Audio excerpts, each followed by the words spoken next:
जय श्री कृष्णा। राधे राधे। आइए सुनते हैं बैसाख मास में आग सींचने की कहानी। किसी नगर में एक राजा राज करता था। उनकी दो रानियां थीं। बड़ी रानी कोई काम नहीं करती, ना ही पूजा पाठ करती और धर्म कर्म में कोई रुचि नहीं रखती।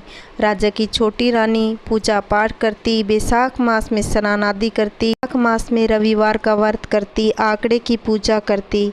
बड़ी रानी छोटी रानी को पूजा करते हुए देखती तो वह उस पर जलती।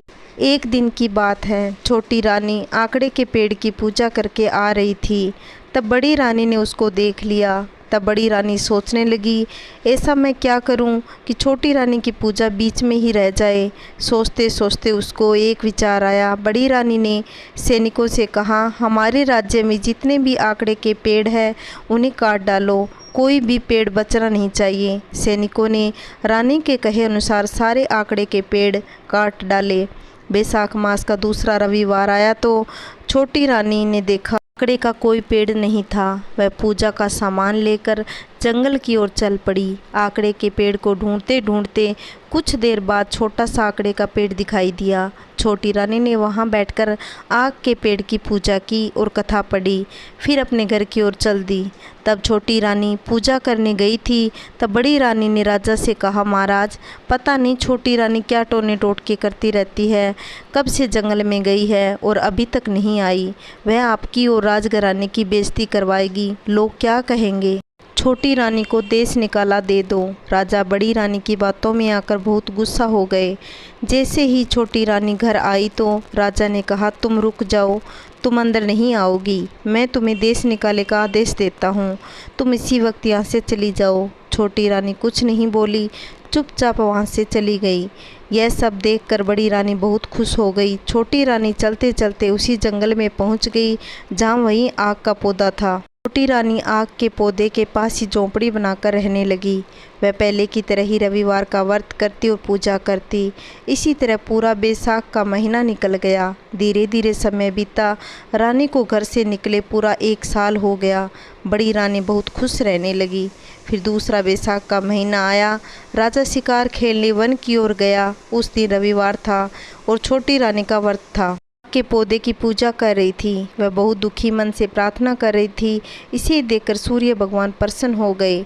सूर्य देव की कृपा से राजा जंगल में रास्ता भटक गया। राजा इधर उधर भटकने लगा। राजा के सैनिक और घोड़े पीछे छूट गए। राजा को इधर उधर भटकते भटकते प्यास लग गई और राजा ने सब जगह देखा तो कहीं पानी नहीं मिला। कुछ देर बाद राजा को पक्षियों की चहचहाने की आवाज़ आई। राजा ने सोचा, क्या पता वहाँ पानी हो। उसी की तरफ गया।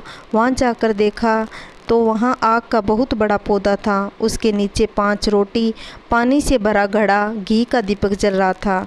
राजा ने वह रोटी उठाकर खा ली और घड़े से पानी पी लिया और एक पेड़ के नीचे जाकर बैठ गया। शाम के समय राजा महल में आया। उन्होंने सैनिकों को आदेश दिया, जंगल में जाकर देखो वहाँ कौन है, वह रोटी और पानी किसने रखी है और उसी की वजह से मेरी जान बची, मैं उनको इनाम देना चाहता हूँ। राजा की आज्ञा से सैनिक जंगल में गए। वहाँ उन्होंने एक छोटी सी झोंपड़ी दिखाई दी। सैनिकों ने आवाज़ लगाई। छोटी रानी झोंपड़ी से निकलकर बाहर आई तो सैनिकों ने पूछा, आप कौन हो और यह आग के पौधे के नीचे रोटी और पानी आपने रखा है। छोटी रानी ने कहा, हाँ मैंने ही रखा है। सैनिकों ने कहा, आपको राजा जी ने बुलाया है, आपको हमारे साथ राजमहल चलना होगा। छोटी रानी ने जाने से मना कर दिया। सैनिकों ने यह बात राजा को आकर बताई कि वहाँ पर एक औरत रहती है और उसने आने से मना कर दिया। राजा ने कहा, ऐसी कौन सी औरत है? तो राजा के बुलाने पर भी नहीं आई।